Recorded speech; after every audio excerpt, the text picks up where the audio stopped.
Breaking news Pakistan లో emergency ఉగ్రదాడుల తర్వాత పాకిస్తాన్ లో ఎమర్జెన్సీ నెలకొంది. హాస్పిటల్ చుట్టూ కూడా జనం భారీ ఎత్తున వెళ్తున్నారు. ఎందుకంటే రీసెంట్ గా పాకిస్తాన్ లో జరిగిన అటాక్ ఆపరేషన్ సింధూర్ మామూలు విధ్వంసం సృష్టించలే, మొత్తం ఉగ్రవాద సంస్థల స్థావరాలన్నిటి కూడా కూల్చేసింది. ఇది ఒక మంచి న్యూస్ భారతదేశానికి ప్రస్తుతం. అయితే పాకిస్తాన్లో ఒక మీడియా సంస్థకు సంబంధించిన ఒక జర్నలిస్ట్, ఒక యాంకర్, ఆమె ఏడ్చింది. పాకిస్తాన్ చాలా తీవ్ర స్థాయిలో ఉంది, భారత్ ఇలా చేయడం కరెక్ట్ కాదు, పాకిస్తాన్ గవర్నమెంట్ కూడా ఆలోచించుకోవాలి అంటూ ఒక ఏడ్చిన ఒక వీడియో రిలీజ్ అయింది. మీ ఉగ్రవాది సంస్థల్ని, మీ పాకిస్తానీ ఉగ్రవాదుల పెంపుడు కుక్కల్ని చంపితేనే మీకింత బాధ ఉంది, మరి మా భారతీయులు, మా భారతీయ పౌరులు, మా భారతీయ ప్రజలు, ఏ పాపం తెలియని వాళ్ళని మీ ఉగ్రవాది పెంపుడు కుక్కలు మా బోర్డర్ దాటి లోపలికి వచ్చి మీరు చంపేశారే, ఒక భర్తని చంపేశారే, పిల్లల్ని చంపేశారే, వాళ్ళందరినీ కూడా మీరు హతమార్చి అతి దారుణంగా, మీరు ముస్లిమా కాదా, మీరు శుద్ధి చేయించుకున్నారా లేదా, మీరు కలీమా చెప్పన్నట్టు కూడా చంపేశారే, మరి అప్పుడు మాకెంత బాధ కలగాలి? మాకున్నదా బాధ?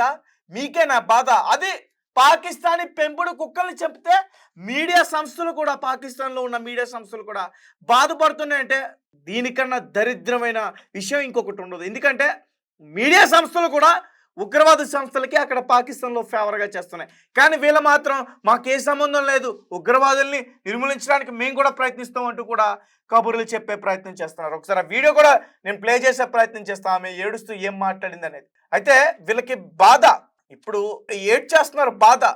మరి ఒక మహిళ వాళ్ళ భర్తను కోల్పోయి ఆ రోజు అక్కడే కూర్చుని ఏడ్చుతున్న ఆ విజువల్ నువ్వు చూసావా? ఎంత బాధ అనిపించింది. భర్తను కోల్పోయిన ఆ మహిళ, కొత్తగా పెళ్ళైన ఒక మహిళ వాళ్ళ భర్తను కోల్పోయి, మరి మీ ఉగ్రవాది, మీ పెంపుడు కుక్క ఏమన్నాడో తెలుసా? అయితే నువ్వు వెళ్ళి నీ మోడీకి చెప్పుకో, మోడీ తలను కూడా తీసుకెళ్తాం, సింధు నదిలో కూడా మీ రక్తాన్ని ప్రవహించేలా చేస్తాం అంటూ కూడా మరి వాళ్ళు చెప్పడం జరిగింది. రైట్, దీనికి సంబంధించి మరిన్ని విషయాలు అందించడానికి మా ఆదిత్య లైన్లో ఉన్నారు. ఒకసారి ఆయనతో మాట్లాడే ప్రయత్నం చేద్దాం. ఆదిత్య, చెప్పండి, ప్రస్తుతం పాకిస్తాన్ సిచ్యువేషన్ అసలు ఎలా ఉంది?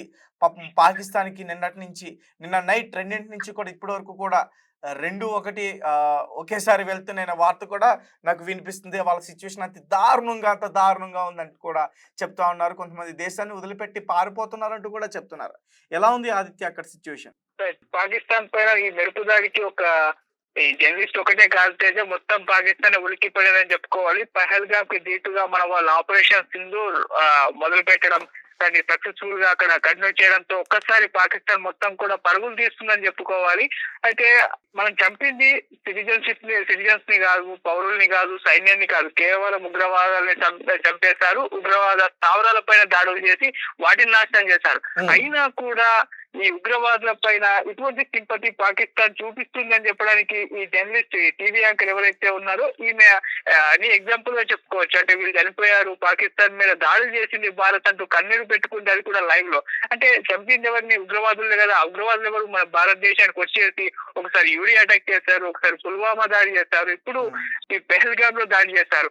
సాధారణ పౌరుల్ని చంపారు, భార్యల ముందు వాళ్ళ భర్తల్ని చంపేశారు. ఇటువంటి ఆ ఉగ్రవాదులే కదా మనం చంపింది. అయినా కూడా కన్నీరు పెట్టుకొని ఏడవడం, ఇది దేనికి ఎగ్జాంపుల్? పాకిస్తాన్ ఈ ఉగ్రవాదాన్ని ప్రోత్సహిస్తుందని చెప్పుకోవడానికి ఇదే పర్ఫెక్ట్ ఎగ్జాంపుల్. అండ్ ఈ ఉగ్రవాదానికి బదులుగా పాకిస్తాన్ కూడా అటాక్ చేసింది. ఎల్ఓసి దగ్గర కొంత గన్నులు పేల్చడం, అవన్నీ చేయడం, దానివల్ల 10 మంది భారతీయ పౌరులు కూడా చనిపోయారు. అది ఎవరు?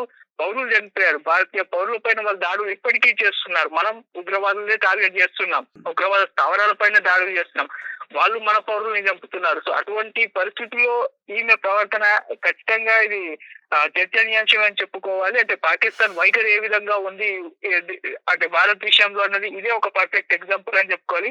అండ్ ఇది ఫేజ్ 1 మాత్రం, ఇంకా దాడులు జరుగుతాయి ఉగ్రవాదుల పైన. ట్రైలర్ మాత్రమే, ఇది టీజర్ మాత్రమే, ఇప్పుడు వినిపిస్తున్న ఏడుపులు మాత్రమే. ఈ మే 7వ తేదీ జరిగిన ఏదైతే ఉందో ఆపరేషన్ సింధూర్ అటాక్, వీళ్ళు జీతాంతం కూడా గుర్తుపెట్టుకుంటారు, ఏడుస్తూనే ఉంటారు. 7 బా, ఏం సింక్ అయింది నిజంగా. ఇది మీకు టీజర్, ముందుంది ముసల పండగ. ట్రైలర్ చూసారు కదా సినిమా. ఈ సినిమాలో మీకు కేకలు వినిపిస్తాయి ఖచ్చితంగా. మీ బాధ ఎలా ఉంటుందంటే, మీరు బాధపడే బాధ మొత్తం ప్రపంచం మొత్తం కూడా చూస్తుంది. అలాంటి అలాంటి యుద్ధాన్ని అయితే పాకిస్తాన్తో ఖచ్చితంగా ఇండియా చేయబోతుంది. అంటే ఈ ఫేజ్ 1 కే వాళ్ళు మొత్తం పాకిస్తాన్ వ్యాప్తంగా ఎమర్జెన్సీ నిర్వహించేశారు. ఇంకా ఫేజ్ 2 ఫేజ్ 3 ఇంకా రెండో ఒకసారి వాళ్ళు ఓకే ఆ తర్వాత నిర్వహించడానికి అసలు పాకిస్తాన్ ఉంటుందో లేదో కూడా తెలియదు. అటువంటి పరిస్థితి ఆ వీడియోలు కూడా చూస్తున్నాం. అందరూ కూడా పారిపోతున్నారు, ఆ దాడులకు భయభ్రాంతులకు గురయ్యారు. ఈ అర్ధరాత్రి 1 గంటకు ఒక్కసారి పాకిస్తాన్ ఉనికి పడడం మనం చూసాము.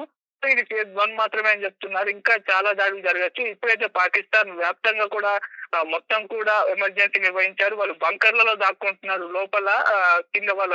ఇప్పుడు పాకిస్తాన్ పరిస్థితి ఎలా ఉందో తెలుసా? పాకిస్తాన్ పరిస్థితి ముఖ్యంగా ఈ ఆసిఫ్ మునీర్ ఆర్మీ చీఫ్ అతను గాని ఆ ఆర్మీలో పనిచేస్తున్న వాళ్ళందరూ గాని వాళ్ళ పరిస్థితి ఎలా ఉందో తెలుసా? ఇంతే, వాళ్ళు బంకర్ లో దాక్కున్నారు, బయటకు రావట్లేదు. బయటకు వస్తే ఎక్కడ మా పైన ఏ మిసైల్ వదులుతారని చెప్పేసి భయపడుతున్నారు. అండ్ ఇంకొకటి, మనం దాడి చేస్తుంది మన పైన ఎవరైతే దాడి చేశారో ఉగ్రవాది సంస్థలు వాళ్ళ మీద మాత్రమే మనం దాడి చేస్తున్నాం. పాకిస్తానీ ప్రజల మీద కాదు, అక్కడున్న సివిలియన్స్ మీద కాదు, అక్కడున్న ఆర్మీ సైన్యం మీద కాదు. ఒకవేళ ఆర్మీ సైన్యం వాళ్ళని కాపాడేందుకు ప్రయత్నిస్తే, వాళ్ళని సేవ్ చేసేందుకు ప్రయత్నిస్తే ఖచ్చితంగా ఈ అటాక్ లో వాళ్ళు కూడా ఖచ్చితంగా గాయాల పాలవుతారు, వాళ్ళు కూడా ఖచ్చితంగా మరణిస్తారు.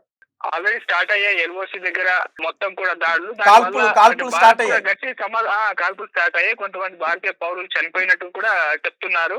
మనోళ్ళు కూడా ధీటైన సమాధానం అటు వాళ్ళకు కూడా చెప్తున్నారు. సో అక్కడ ఒక ఉద్రిక్త పరిస్థితి నెలకొంది. సో ఇప్పుడు ఆ ఎల్ఓసి దగ్గర అటాక్ జరుగుతూనే మన ఇండియన్ వైమానిక దాడులు కూడా పాకిస్తాన్ చేస్తుంది. అది అయిపోయింది సక్సెస్ఫుల్ గా. ఇంకా ఎన్ని చేస్తుందో మనం వెయిట్ చేసి చూడాలి. ఎందుకంటే ఊహకు అందని విధంగా భారత్ ప్లాన్స్ అయితే చేస్తుంది. ఏదో అయిపోతుంది అని మనం అనుకునే లోపు ఏదో కొత్తగా వాళ్ళు కూడా ఊహించుంటారు పాకిస్తాన్ ఇంకెటువంటి దాడులు చేస్తుందని. వాళ్ళు కూడా ఇప్పుడు భయంలో అయితే ఉన్నట్టు మనకు తెలుస్తుంది. ఇప్పుడైతే ఎమర్జెన్సీ నిర్వహించారు. భారత్ ఇంకెటువంటి ప్లాన్స్ తో వస్తుందో మనకు తెలియదు, ఆ పాకిస్తాన్ లో అటాక్ చేయబోయే పాకిస్తాన్ కూడా తెలియదు. సో అటువంటి ఒక పరిస్థితి అయితే ఉంది. చూద్దాం. ఈ ఆపరేషన్ సింధూర్ అయితే సక్సెస్ఫుల్ గా అయిపోయింది. మరి ఫేజ్ 1 అయిపోయింది కాబట్టి ఫేజ్ 2 ఇంకెలా ఉంటుంది, ఎటువంటి దాడులు చేస్తారు, ఏ రకంగా దాడులు చేస్తారు, ఎటువంటి ఉగ్రవాదులకు బుద్ధి చెప్తారని చెప్పేసి మనం కూడా వెయిట్ చేసి చూడాల్సిన పరిస్థితి. మనం కూడా గెస్ట్ చేయలేము ఏ విధంగా ప్లాన్ చేస్తుంది మోడీ గవర్నమెంట్ అని చెప్పేసి. మనం వెయిట్ చేసి చూడాల్సిందే తేజ.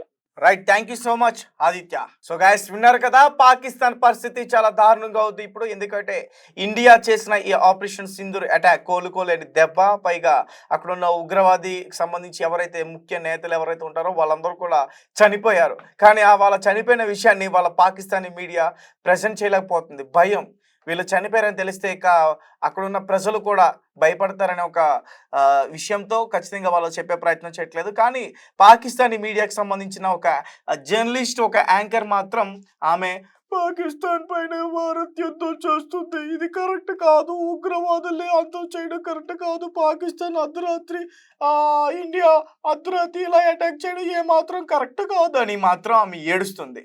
గుర్తుపెట్టుకుంది, ఏప్రిల్ 22 ఏం జరిగిందో భారత్ గుర్తుపెట్టుకుంది.